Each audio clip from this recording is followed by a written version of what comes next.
আসসালামু আলাইকুম। অভিনন্দন রাজশাহী ওয়ারিয়র্সকে রাজশাহীর সম্মান আবার ফিরিয়ে আনার জন্য। গতবারের বিপিএলে রাজশাহীর যে একেবারেই বলা যায় পারফর্ম না করা, বিভিন্ন রকম তর্ক বিতর্ক এবং সেই জায়গা থেকে আবার একটা টিম গঠন করা এবং সেই জায়গা থেকে চ্যাম্পিয়ন হওয়া, এটা অবশ্যই চ্যাম্পিয়ন টিম না হলে এটা করা সম্ভব ছিল না।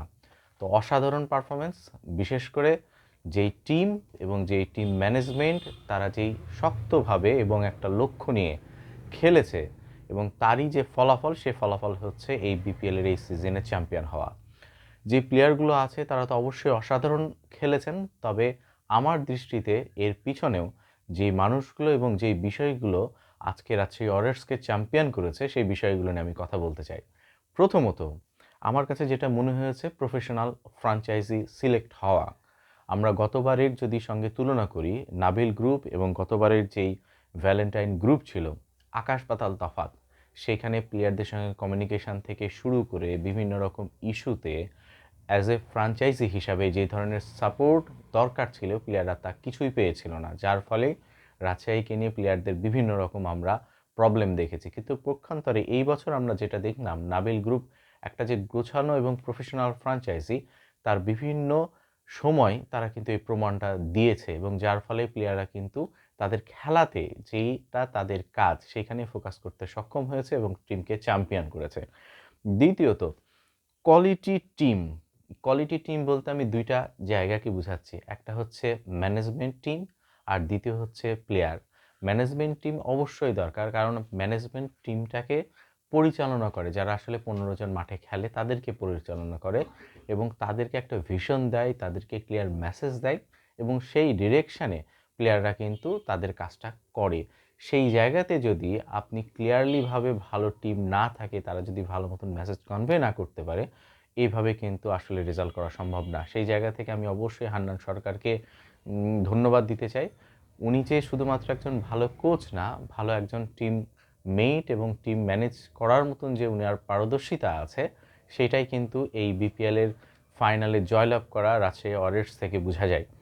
এবং এইখানে অসাধারণ সব কিছু মিলে এখানে কিন্তু বাইরে থেকে অনেক দামি দামি কোনো কোচ এসেছে, ব্যাপারটা তা না।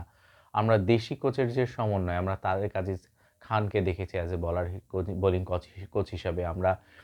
আমরা হচ্ছে হান্নান সরকারের পাশাপাশি আমরা রাজেন সালিকে দেখেছি হচ্ছে ব্যাটিং কোচ হিসাবে, এবং টিম স্টাফ সবাই মিলে খুব সুন্দরভাবে আমরা দেখেছি একটা টিম তারা গঠন করেছে এবং তারা সামনে থেকে যারা খেলবেন তাদেরকে ব্যাকআপ দিয়ে গেছে। এবং দ্বিতীয়ত যেটা টিমের ক্ষেত্রে, যে কোয়ালিটি টিম পিক করা থ্রু আউট দ্য আপনার টুর্নামেন্টের শুরু থেকে রাজশাহী ওয়ারিয়র্স আমরা খুব চিন্তা করছিলাম যে আসলে এবার কাদেরকে নিয়ে আসে, কারণ গতবারের এক্সপিরিয়েন্স প্লেয়ারদের থেকে আমাদের ভালো ছিল না, আমরা দেখিনি সে ধরনের কোয়ালিটি প্লেয়ারকে পিক করা।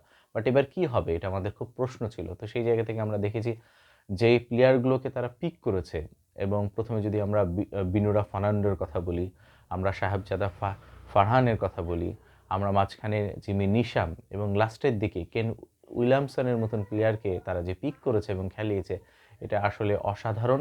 এবং টিমের যে স্ট্রেংথ, কোন জায়গাতে কোন প্লেয়ারকে পিক করতে হবে এবং কিভাবে একটা টিমকে কম্বাইন করে একটা রেজাল্টের দিকে নিয়ে যাওয়া যায়, সেটা কিন্তু অসাধারণ বা চমৎকারভাবে দেখিয়েছে হান্নান সরকারের টিম। এবং পরবর্তীতে যদি আমরা কথা বলি দেশি প্লেয়ারের সমন্বয়ের ক্ষেত্রে, সেখানে আমরা স্কিল্ড এবং অভিজ্ঞতার একটা সংমিশ্রণ দেখি। আমরা স্কিল্ড হিসাবে নতুন যারা তরুণ, রিপন মণ্ডল ডেথ বলারে আমরা দেখছি যে ডেথ বলিং খুব ভালো বল করেছিলেন এবং তাকে পিক করা হোক, মেহরাবকে পিক করা হোক, সাকলাইনকে পিক করা হোক, অসাধারণ। এবং স্কিল্ড এর পাশাপাশি অভিজ্ঞতার যে সমন্বয়, সেই জায়গায় মুশফিকুর রহিম তাকে নেওয়া এবং তাকে তার দায়িত্বটা বুঝিয়ে দেওয়া, এবং সে যে কিপিং করতে পছন্দ করে তাকে কিপিংয়ের জায়গাতে রেখে এবং মিডল অর্ডারের যে একটা নির্ভরযোগ্যতার জায়গা, সেটার কিন্তু একটা প্রমাণ এই টিমে মুশফিকুর রহিম দেখিয়েছেন।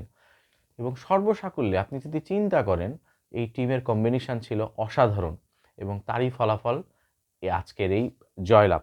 এরপরের পয়েন্টটা যদি আমরা আলোচনা করতে চাই, সেটা হচ্ছে পেমেন্ট ইস্যু। কারণ প্লেয়াররা মাঠে খেলতে চায়, তাদের যদি মাথার মধ্যে সবসময় খেলে আমি আসলে পেমেন্ট পাবো কি পাবো না, আমার পেমেন্ট ডিউ থেকে যাবে কিনা, আসলে আমার অন্যান্য কোনো ইস্যু হবে কিনা, এত কিছু চিন্তা করা যদি প্লেয়ারকে দেওয়া হয় চিন্তা করতে, এবং সেই চিন্তা নিয়ে যদি সে মাঠে নামে, তাহলে কখনোই সে মাঠে ভালো পারফর্ম করতে পারবে না, এটাই স্বাভাবিক। তো সেই জায়গা থেকে গতবারের পেমেন্ট ইস্যু নিয়ে অনেক কথা ছিল, বাট এইবার আমরা একটা কনফারেন্সে দেখলাম, একটা ইন্টারভিউতে দেখলাম হান্নান সরকার বললেন যে মাঠে নামার আগে, ফাইনালের আগেই অল পেমেন্টস আর ক্লিয়ার, এবং সেটা শুধু প্লেয়ারদের না, টোটাল টিম সাপোর্ট যে টিম ছিল, টিম স্টাফ ছিল, সবাইকে কিন্তু পেমেন্ট ক্লিয়ার করে দিয়েছে।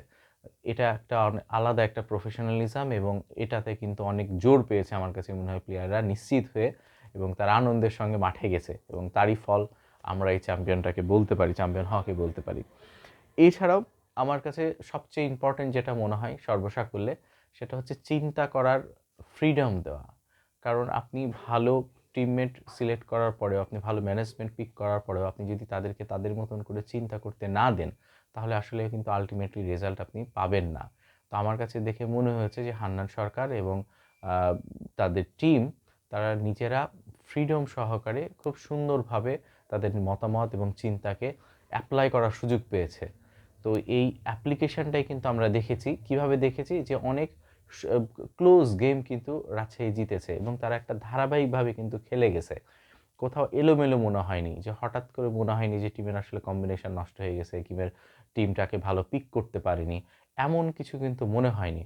সুন্দরভাবে একটা ধারাবাহিকতার সঙ্গে, এবং যখন যেখানে যাকে দরকার সেভাবে করেই কিন্তু এই টিমটা সাজানো হয়েছে, এবং চিন্তাটা এভাবে বোঝা যাচ্ছে চিন্তাটা কত সুন্দর। এছাড়াও ক্যাপ্টেন্সি পিক করা শান্ত, আমরা হয়তোবা শান্তকে টি-20-র ব্যাটসম্যান হিসাবে অথবা টিম প্লেয়ার হিসাবে চিন্তা করি না, আমরা নিজেরাও তার ব্যাটিং নিয়ে অনেক প্রশ্ন করেছি। তবে আলটিমেটলি তার ব্যাটিং স্ট্রাইক রেট যাই থাকুক না কেন, এবারের বিপিএলে কিন্তু উনি টপ 5 রান গেটারের মধ্যে একজন।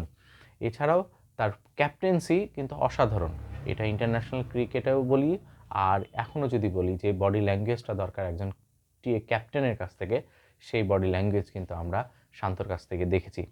তো ওভারঅল আসলে বিশ্লেষণ করলে আমাদের কাছে মনে হয়েছে যে একটা আইডিয়াল টিম, যেই টিম আসলে লক্ষ্য নিয়ে খেলছে, একটা ভিশন নিয়ে খেলছে, যে চ্যাম্পিয়ন হওয়ার ভিশন, তা কেমন হওয়া উচিত তারই একটা উদাহরণ রাজশাহী ওয়ারিয়র্স। তো সবাইকে আবার অভিনন্দন রাজশাহী ওয়ারিয়র্স টিমের, এবং অ্যাজ এ রাজশাহীর মানুষ হিসাবে ভালো লাগছে যে আমরা আবার বিপিএল এর চ্যাম্পিয়ন হয়েছি। সবাইকে অনেক অনেক ধন্যবাদ।